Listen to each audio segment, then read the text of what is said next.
और जलाली नाम में प्रिंस ऑफ पीस चैनल देखने वालों की सलामती हो। मैं आपकी host Kiran Vikram program power in prayer में सबको वेलकम करती हूँ। जी तो व्यूअर्स, आज हमारे स्टूडियो में गेस्ट मौजूद हैं डॉक्टर फ्रांसिस गिल साहब, जो कि हमारे प्रिंस ऑफ पीस चैनल के चेयरमैन भी हैं। तो जी डॉक्टर साहब, हम आपको अपने प्रोग्राम में वेलकम कहते हैं। Thank you very much. खुदा का बहुत शुक्र है कि आप यहाँ पर तशरीफ लाए ताकि आप हमारी रहनुमाई कर सके। तो जी डॉक्टर साहब, आपको पता है कि हमारे प्रोग्राम का नाम है दुआ में कुव्वत, तो आप हमारी इस दुआ के मतलब क्या रहनुमाई करना चाहते हैं खुदा के कलाम में से? जी बहुत शुक्रिया किरण, आपका प्रोग्राम बहुत अच्छा है और बहुत सारे हमारे व्यूअर प्रोग्राम को देखकर बरकत पाते हैं। जी जी।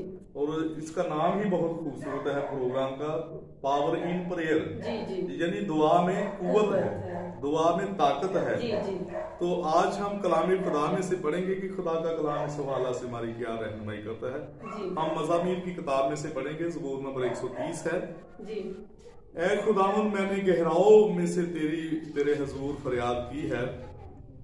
ऐ खुदावन, मेरी आवाज सुन ले, मेरी इल्तिजा की आवाज पर तेरे कान लगे रहें। जी। अगर खुदावन, ऐ खुदावन, अगर तू बदकारी को हिसाब में लाए तो ऐ खुदावन कौन कायम रह सकेगा? पर मग़फ़िरत तेरे हाथ में है ताकि लोग तुझसे डरें। मैं खुदावन का इंतजार करता हूँ, मेरी जान मुंतज़र है और मुझे उसके कलाम पर इत्मीनान है। सुबह का इंतजार करने वालों से ज्यादा, हाँ सुबह का इंतजार करने वालों से कहीं ज्यादा मेरी जान खुदावन की मुंतज़र है। ऐ इस्राएल, खुदावन पर इत्मीनान कर, क्योंकि खुदावन के हाथ में शफकत है, उसी के हाथ में फिदिया की कसरत, और वही इस्राएल का फिदिया देकर उसको उसकी सारी बदकारी से छुड़ाएगा। खुदाम के जिंदा पाक कलाम के पढ़े, सुने और कबूल किए जाने पर खुदाम की खास बरकत हो, खुदा का शुक्र हो। किरण, आज खुदा के कलाम ने हमें ये सिखाया है कि खुदा का बंदा बुजुर्ग दौर नबी वो कहते हैं कि ऐ खुदावन, मैंने गहराओं में से तेरे हुजूर फरियाद की है। और फिर वो कहते हैं कि ऐ खुदावन, मेरी आवाज सुन ले, मेरी इल्तिजा की आवाज पर कान लगा। उसका पूरा भरोसा है, पूरा ईमान है, पूरा तवक्कल है कि खुदा के हजूर में जो अपनी इल्तिजा, जो दरखास्त मैं रख रहा हूँ, जो मैं दुआ खुदा के हजूर कर रहा हूँ, खुदा जरूर मेरी इल्तिजा की आवाज पर कान लगाएगा, मेरी दुआ को सुनेगा, मेरी दुआ का जवाब देगा। और ईमानदारों की जिंदगी में दुआ एक फतहमंद जिंदगी का राज है जी। और ईमानदारों की जिंदगी में दुआ एक बुनियादी जुज़्व है जी। और दुआ के बगैर एक ईमानदार की जिंदगी नामुकम्मल है। तो जब हम दुआ करते हैं, हम देखते हैं बाइबल मुकद्दस में बहुत सारे अंबिया इकराम ने दुआएं की हैं, बहुत सारे खुदा के लोगों ने दुआएं की हैं और खुदा ने अपने बंदों की दुआओं को सुना है। जब हम देखते हैं कि खुदा का बंदा जब यूना नबी जब वो तरसीस के मुल्क को जा रहे थे, तो जब रास्ता में समुद्र में तूफान आ गया तो उन्होंने कहा कि ये मेरे सबब से आया है, आप मुझे समुद्र में फेंक दे तो ये तूफान तुम्हारे लिए सागन हो जाएगा। तो वो और भी डर गए। तो उन्होंने जब उसे कहा कि भाई तू हमें ये बता कि तू कौन है, तो हम तो तूफान से हलाक हुए जाते हैं, जहाज हमारा डूबा जाता है। तो उन्होंने बुजुर्ग यूना नबी ने उनसे कहा कि मैं एक खुदा का नबी हूँ, खुदा ने मुझे भेजा था कि नैनमा शहर को जाऊं, वहां पर जाकर मैं कलाम खुदा की मनादी करूं, खुदा के लोगों को खुदा की आवाज पहुंचाऊं। लेकिन मैं खुदा के हजूर से भागा हूँ, मैं एक दूसरे मुल्क तरसीस को चला हूँ, तो इसी सबब से ये तूफान आया है। तो आप ऐसा करें कि मुझे समुद्र में फेंक दें तो आप बच जाएंगे। तो उन्होंने ऐसा ही किया। तो उन्होंने जब समुद्र में खुदा के बंदा को फेंका तो खुदा ने एक बहुत बड़ी मछली जो मुकर्रर की थी उसके लिए कि वो उसको निगल ले, तो उस मछली ने जब उसको निगल लिया तो वो बहुत गहरे पताल तक ले गई, गहरे समुद्र की जो जड़ें थी वहां तक ले गई। तो वहां पर जब खुदा का बंदा मछली के पेट के अंदर है, वहां पर खुदा का बंदा दुआ करता है जी। यूना नबी दुआ करते हैं, वो कहते हैं कि ऐ खुदा तू मुझे यहाँ से रहाई दे तो मैं तेरी आवाज उन लोगों तक पहुंचाऊंगा। तो वो खुदा ने अपने बंदा की आवाज को सुना, और तीसरे दिन खुदा ने मछली को हुक्म दिया कि तू इसे नैनवा शहर के बाहर ले जा। वहां पर उसने उसे उगल दिया, और वहां पर फिर खुदा के बंदे ने जब जाकर मनादी की, नैनवा शहर के लोगों को बताया कि खुदा आपसे नाराज है, खुदा आपकी बदियों से बेजार है, आपसे नाराज हो गया है, खुदा 40 दिन के बाद आपके शहर नैनवा को बर्बाद कर देगा। तो उन्होंने क्या किया कि उन्होंने तौबा की। बादशाह से लेकर उन्होंने जो भी उनके साथ छोटे छोटे बच्चे थे उनको रोजे में ठहरे, वो दुआ में ठहरे, और खुदा ने उनकी दुआओं का जवाब दिया, और नैनवा शहर बर्बाद होने से बच गया। ये है दुआ की कुव्वत, ये है दुआ की पावर। और जब हम देखते हैं बुजुर्ग एलिया नबी की जिंदगी को, तो उन्होंने बड़े जोश से उन्होंने दुआ की, और 3.5 वर्ष आसमान बंद हो गया। उन्होंने कहा कि ऐ खुदावन, आसमान से ओस ना गिरे, बारिश ना पड़े। तो ऐसा ही हुआ, खुदा ने अपने बंदा की दुआ को सुना, बारिश बंद हो गई, मुल्क में कहत आ गया। तो फिर जब उसी खुदा के बंदे बुजुर्ग एलिया नबी ने दुआ की, तो दोबारा बारिश आसमान से बारिश हुई, और वहां पर हरियाली हुई, कहत जो है वो खत्म हो गया।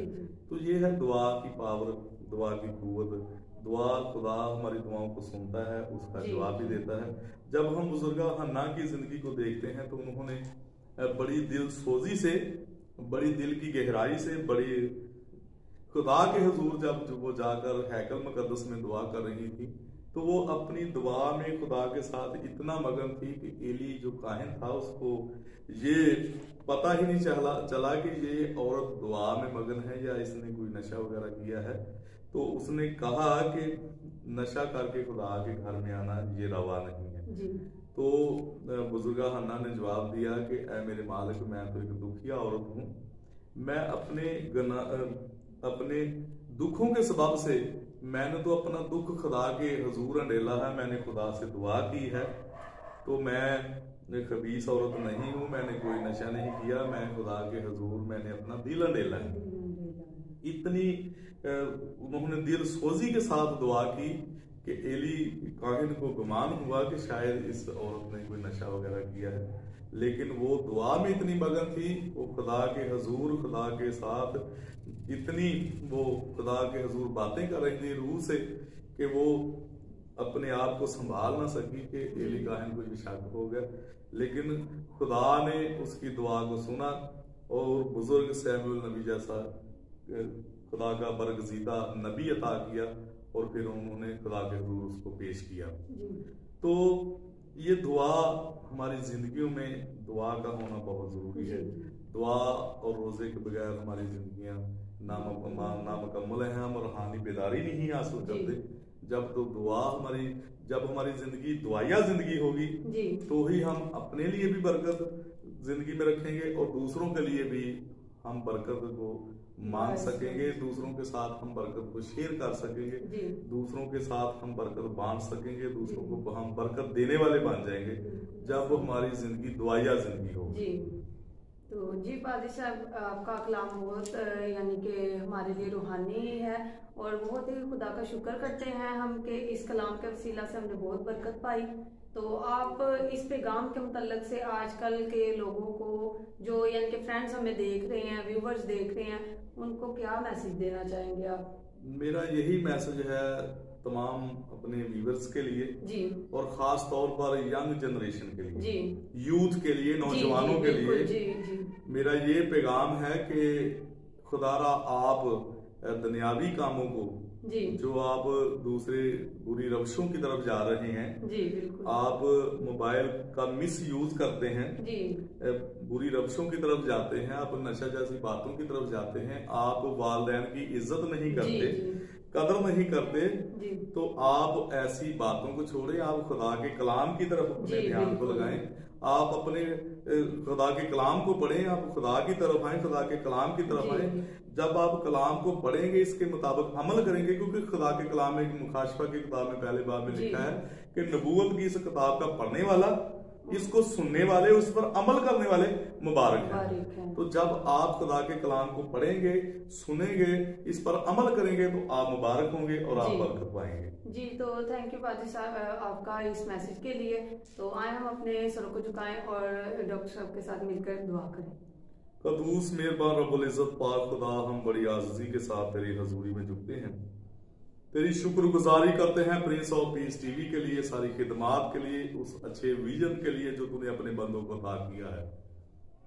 चेयरमैन साहब को खुदा को बड़ी बरकत दे, सारी टीम को, ओहदेदारान को खुदा को बड़ी बरकत दे, अपने जलाल और अपनी गवाही के लिए इस्तेमाल कर। बेटी किरण को खुदा को अपने जलाल और अपनी गवाही के लिए इस्तेमाल कर, इसके घर को, खानदान को, फैमिलीज को, बच्चों को खुदा को बड़ी बरकत दे, और खुदा इसके प्रोग्राम को तू और ज्यादा बरकत दे, बढ़ा। प्रिंस ऑफ पीस टीवी को खुदा को बढ़ा, अपने जलाल के लिए इस्तेमाल कर पा खुदा। जितने लोग तेरी खिदमत की गुजारी के काम में मसरूफ हैं, उन सबको खुदा को बड़ी बरकत दे। जो लोग प्रोग्राम पावर इन प्रेयर को वॉच कर रहे हैं, उनके लिए खुदा हम तेरी बरकत को चाहते हैं, इनके लिए सेहत और तंदुरुस्ती की दुआ करते हैं। अगरचे इनके बदनों के अंदर पाक खुदा को बीमारियां हैं, तू जानता है, तू बीबी आज़म है, तू लश्करों का रब है, तू यहोवा यरी है, तू कदीम अल याम है। जहां कहीं भी इनके बदनों के अंदर बीमारियां हैं, इन्होंने हाथ रखा है, खुदा तो छू यीशु मसीह के नाम में मुकम्मल तौर पर शिफा याबी अता कर। सारी बीमारी, सारी कमजोरी, सारी लाचारी तेरे बाप और बेटा रूह के नाम में मुकम्मल तौर पर जाती रहे। खुदा छू शिफा याबी अता कर, मसीह यीशु के नाम में, आमीन। तो जी थैंक यू डॉक्टर साहब आपका कि आप यहाँ पर तशरीफ लाए और आपने बहुत अच्छे कलाम से हमारी रहनुमाई की। तो इसके साथ ही हमारे प्रोग्राम का वक्त खत्म हुआ जाता है। तो may God bless you all.